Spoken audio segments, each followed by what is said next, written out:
Hello అందరికీ. ఈరోజు night వచ్చేసి నేను డిన్నర్కి చికెన్ కర్రీ చేశానండి. మా బాబు వచ్చేసి వాళ్ళ డాడీకి చికెన్ తినాలనిపిస్తుంది డాడీ అంటే, తను ఆఫీస్ నుంచి రాగానే తీసుకొచ్చారనమాట. అయితే నేను చికెన్ కర్రీ చేశాను.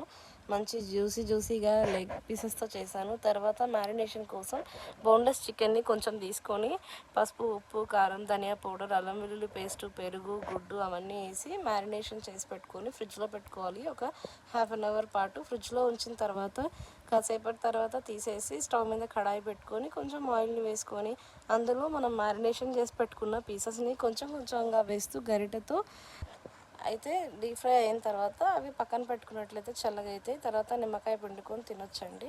అలాగే వైట్ రైస్ చేశాను. తర్వాత chicken curry and chicken pakoda చేశానండి. ఈ వీడియో నచ్చినట్లయితే please like, share, subscribe to my channel.